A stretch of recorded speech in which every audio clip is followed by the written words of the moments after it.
Hello, I'm Pastor Catherine Bowers at Evansburg United Methodist Church with your message for July 5th. For the last 2 weeks, we've been looking at the story of Abraham and Sarah, how God made some wonderful promises to Abraham, and it was a long, winding road until Abraham and Sarah finally had a child and named him Isaac. Abraham and Sarah were already advanced in age when Isaac was born. The book of Genesis tells us that Sarah died before Isaac got married.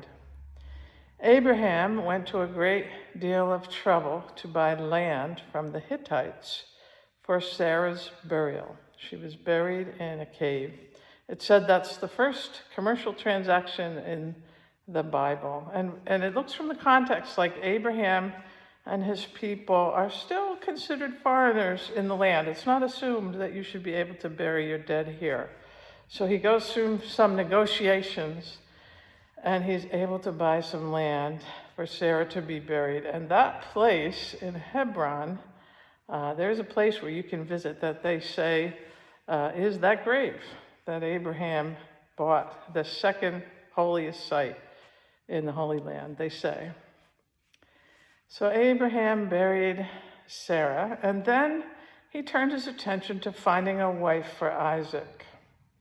There's a long story about how he wanted Isaac to marry someone from their own people, so he sent a servant back to where they came from to find her. The servant found Rebekah.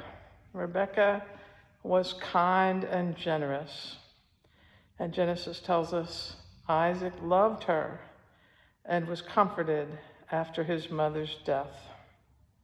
Not too long after that, Abraham also died. Isaac and Rebekah seemed to get along very well with each other. The problems in this family will be all about the children. Like Sarah and Abraham, Isaac and Rebekah didn't have children right away. They waited, and finally Isaac decided to pray to the Lord for his wife Sarah, that she could conceive. The Lord granted his request, and Rebekah became pregnant. It was a difficult pregnancy for Rebekah. She didn't know it yet, but she was carrying twins. Rebekah was so uncomfortable and disturbed that she said, if it's going to be this way, why do I live? Have you ever felt that bad, so uncomfortable? Why go on? I myself have experienced 2 pregnancies. The first one was very easy, and I felt pretty good right up to the end.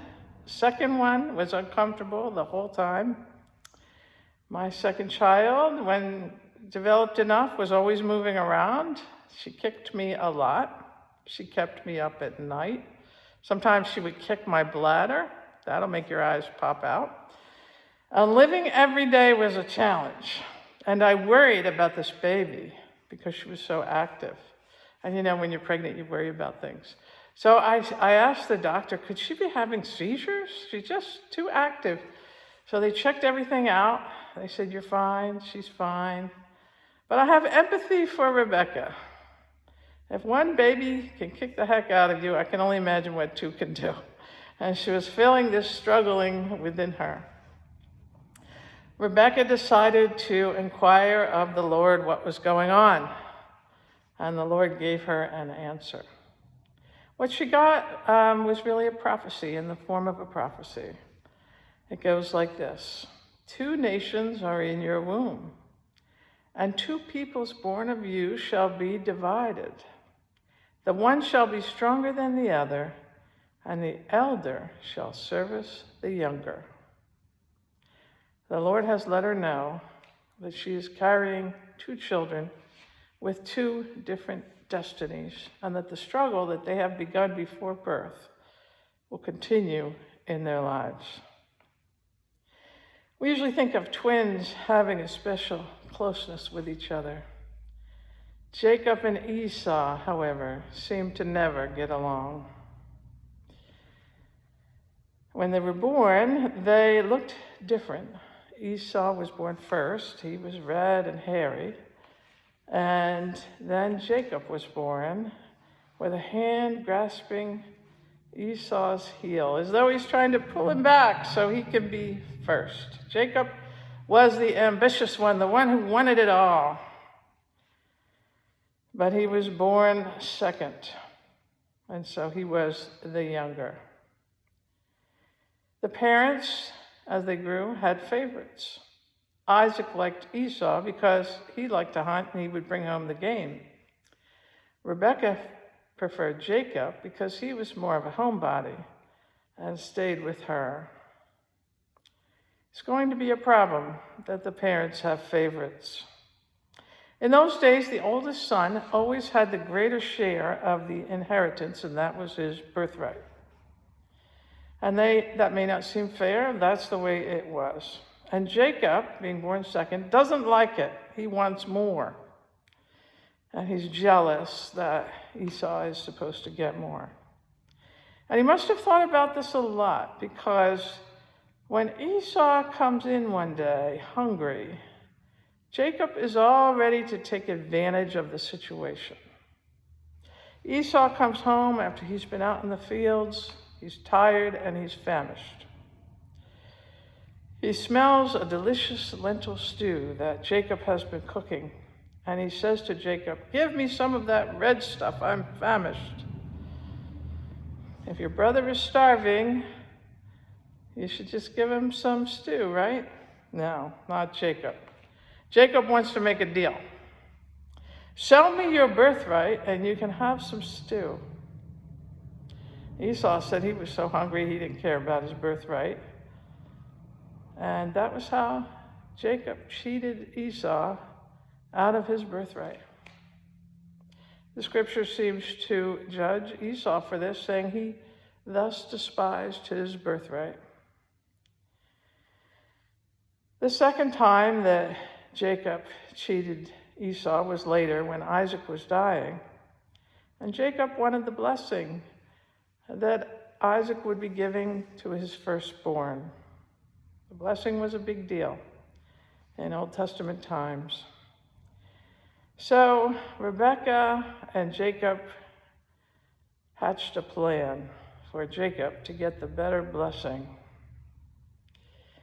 Rebekah helped Jacob disguise himself as his brother. Isaac is not able to see, he's not well, and they think they can fool him, and they do. So Jacob goes to Isaac for the blessing, says he's Esau, and it works. Isaac gave his best blessing to Jacob, thinking he was Esau. So Jacob cheated his brother out of both of his inheritance and his blessing. Of course, when Esau finds out, he is incensed. Esau raged and fumed. Someone heard Esau muttering to himself that after the mourning days for his father were over, he was going to kill his brother Jacob. I'll kill him. Did he really mean that? We don't know. But a report of this got back to Rebekah, and she believed it. She believed that Esau really would commit this horrible crime and kill his brother. Now she was afraid, and she was afraid she would lose her favorite son, Jacob. All her conniving is coming back on top of her. So she calls Jacob and she tells him, "Your brother wants to kill you, and you have to leave. You have to go far away." And she sends him to stay with some of her relatives. Jacob went. What good is a birthright if you have to run away? And what good is a blessing if you are living in fear? Jacob seems to have made some miscalculations. The parents have made the mistakes of having favorites, and now their sons are at each other's throats. Because of greed and competitiveness, the family is broken. You can look at these stories in the book of Genesis as stories about consequences. People do things that are foolish, and then you see how it plays out, what happens to them.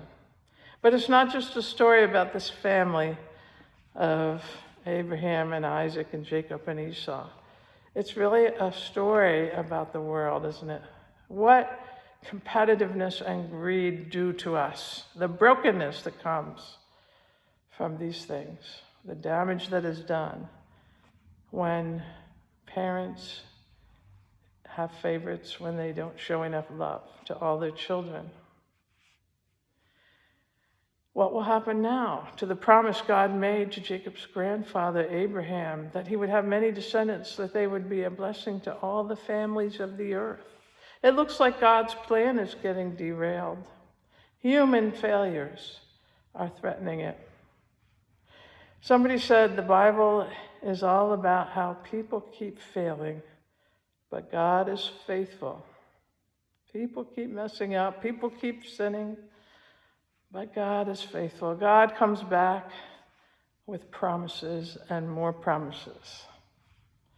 Stay tuned for next Sunday when the story continues.